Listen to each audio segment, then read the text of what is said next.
Hey, Maria, back with another video. I'm just like going left and right here because my brain's like processing things. So I'm going to title this video White People. And before somebody starts saying I'm a black supremacist and all this other bullshit, that's not true, so don't even go there. So anyway, I was thinking about, some of the misconceptions that people have with me based on the lie that I told my husband years ago. And so they look at my personality and they think that this is who I am, or I'm trying to be white, and that's not true. Those issues are two separate issues completely. My personality, the formulation of my personality was already, started from childhood. I was never limited in anything. Like, I was never, some black people are raised in a way where, they're around, like, predominantly black people, and they're exposed to only black things, okay? I was exposed to different things, okay? My father was a country music lover. He liked a lot of the rock music from the 1950s through, like, the 1960s. And my mom liked a lot of the, like contemporary type music. She was, she liked Perry Como. She liked, Nat Cole. She liked Motown music. She liked, Simon and Garfunkel. My parents both, they liked some of the Beatles songs and stuff. So I was already developing who I was in my own household, okay? My father spoke very well. He wrote very well. He was a very intelligent man. So I would say that who I am is based pretty much on my family. Now, growing up, I knew that there was no difference. I never felt any different than white children. Not 1 minute of my life did I ever feel any different for them, until, of course, they point out those differences. I never saw anything wrong with my behavior, the way I spoke, anything at all. Never. Not for 1 minute. And I never felt as though I was not entitled to the same things that white people were able to enjoy, So I get irritated. I think what people in this community, they feel, it's a sense of white supremacy that they are exerting when they are bringing that issue up, which I think is really petty. And by what do you call it? Reacting the way that they did over something that was supposed to be a slap in the face to my family, which that was not even the original intention. It was something that I said, I never thought I was going to end up marrying the guy. So, I mean, it was just one of those things, It's like when I was younger, I would meet certain people, and people would say, people always think I was Hispanic a lot of times. They would think I was that, because my name's Maria, you know what I mean? I was always a bullshitter, I was a crank caller, a ding-dong ditcher, a fucking, whatever you call it, little practical joke. That was who I was, you know what I mean?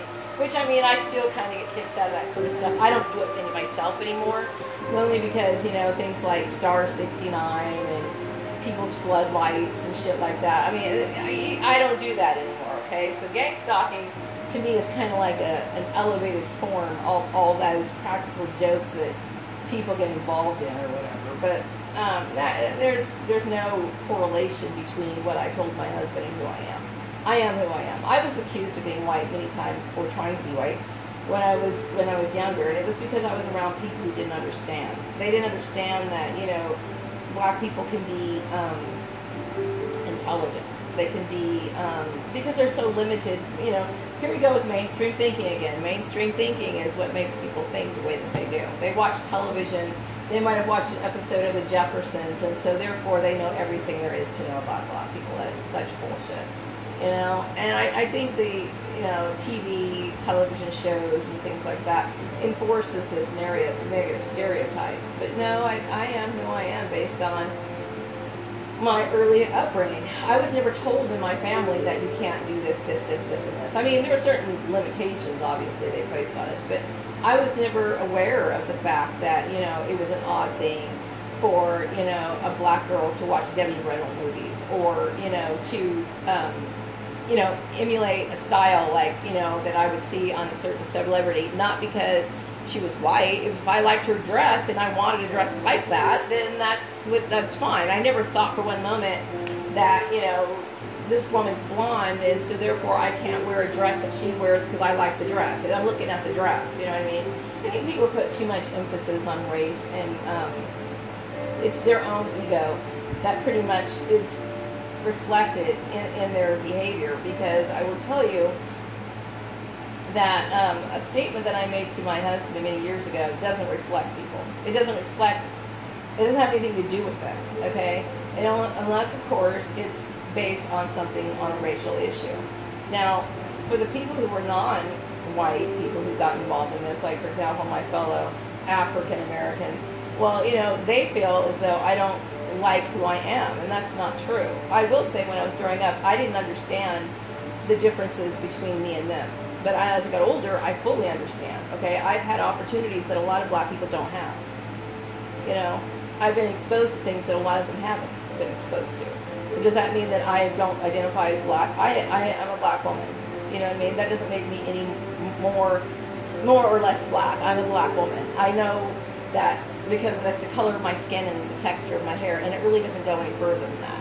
You know, it doesn't mean that I can't do certain things, or I can't think certain things, or I can't like certain things. I am a person before I am a black person. Although society says you're black, so therefore you have to do this. I don't have to do shit. I have every right to do the things that I want to do and like things that I like. You know? Now, going back to my high school crush, I was thinking, you know, when I first looked at him, I thought, you know, he's just beautiful. I never thought, I mean, okay, I think a lot of other people around me were thinking, well, you know, he's a white guy. And yeah, he's a white guy. He's a fucking beautiful white guy. So what, you know? But it was just, you know, I never saw anything wrong, even back then. Because I was always like somebody who was ahead of my time, right? I never once thought that something like that was wrong. I mean, if I personally think that if two people can procreate, not that I want to, but if they can procreate, then obviously it doesn't go against nature. It's man's certain political views that want to put a system in place to prevent those sort of things, okay? I don't believe if it's something that can actually produce children and offspring, then it doesn't go against nature. Therefore, I don't see anything wrong with it. And that's my philosophy. That's how I look at it. But no, I mean, I've never saw anything wrong with it. I think, but my behavior towards my high school crush, when at the time when I was terrified to even stand in front of him, wasn't because of my race. It was because I knew I was a dork, and there was just like no way in the world. There was no way in the world, you know, somebody like him would like me. You know, because I was just like, I don't know, I was kind of frumpy and like, I don't know. You know, I was just awkward and weird anyway, but I never thought, you know, that should have been an issue. You know, I'm sure it probably was to a lot of people, but never to me. It was never an issue. You know, I never thought that there was anything wrong with it. I wasn't raised to believe that. I would like to say that just because, you know, I'm understanding of people being attracted to certain people, that doesn't necessarily mean that I promote interracial relationships, because I understand there's a lot of complexities that exist in them, because, you know, there's a lot of deep-seated beliefs that white people have about black people, and sometimes they might inadvertently try to impose or try to suggest, or maybe, you know, there's certain misconceptions that they have, and it can become a problem in an interracial relationship. So those things have to be really, you know, thought out and considered, you know. But I think if it's two consenting adults like each other, then, you know, whatever, you know what I mean? But you have to think, you know, you have to be a strong person, pretty much, to be involved in an interracial relationship in the first place. But anyway, my biggest issue is that, you know, I know who I am, and I'm not here. My existence is not here to intimidate white people. My existence was basically based on, you know, having a roof over my head and having a nice, peaceful, calm life. Which is all I ever wanted. Which anybody, I don't care what race or background you are, should be entitled to, you know, in peace. And I never wanted, you know, I never asked for a bunch, you know, I just wanted to basically come to Bakersfield, find a little job, you know, excel at that, build myself up to where I could be comfortable, you know. I mean, I'm not talking about, like, you know, luxury cars or anything. I never even saw myself that big. I mean, do I think I have the potential to be that big? Yes, I do. But I never thought that I never had those aspirations to have like a mansion or anything like that. I just wanted a home. I wanted to have a home for my son, and I wanted to be able to do that. And it was nothing but drudgery, nothing but hell, nothing but some bullshit, nothing but a fucking goddamn nightmare. But somehow or another, my son is old enough and he's able to be on his own. And the years fly by real fast. I mean, they really do. They fly by like crazy. And to think that my family sucked up so much of it, I think you pretty much get the understanding as to why I feel it's necessary to sever ties with all the pain that I've had to endure for their foolishness. But going back to what I told my husband, my family, if they were to think that they were somehow being avenged or something like that, like I said, that wasn't a slap in the face to them. I will say, though, that I did, on some level, on some conscious level, aside from what I told my husband, I knew that when I was around them a lot, I would get depressed. You know what I mean? I would get depressed, maybe because I was sensing that they were always just like, they didn't really value me as a person. You know what I mean? Or they didn't understand me or whatever.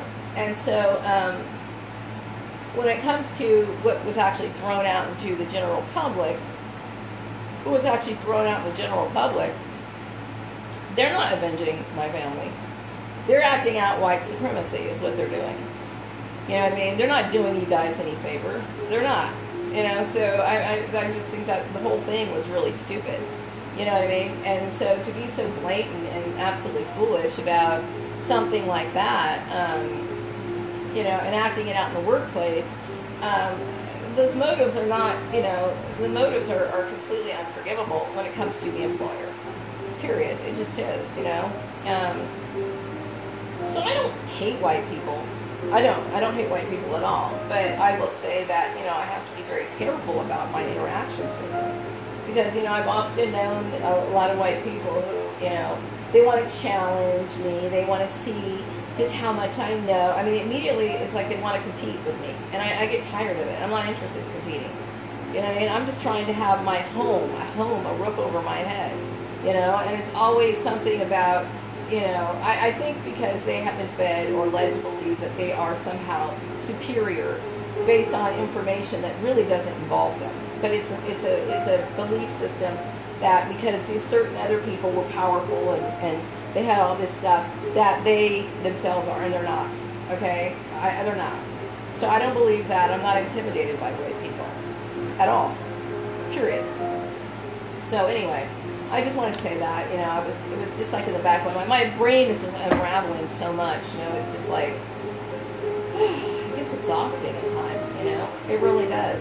But, that's what I am. I'm somebody who thinks a lot, I think a lot about things, I think more than I actually do, because oftentimes I get so involved in excess worry and fear and anxiety based on things that are going on around me that I'm not responsible for. And like I said, going back to what I told my soon-to-be ex-husband many years ago, that is something that, to me, coming from my family, I believe it's malicious. And the reason why is because, like I said, they could have addressed this at the dinner table. They could have said it somewhere else other than where they said it. You know what I mean?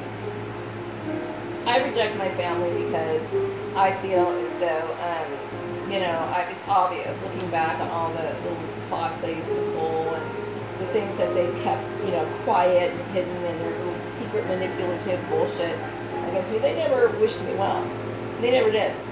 You know what I mean? It's obvious now. So I wake up in the mornings and I think, my God, who are these people? Because I don't know them. I don't know them. I will never be able to identify with something that Two-Face did, ever. So, anyway, I think I've said enough. I will probably be back with another video. I know my brain's going to be unwinding a lot. My mood picked up a lot in the last, I would say, 15 minutes. But, it shifts throughout the day.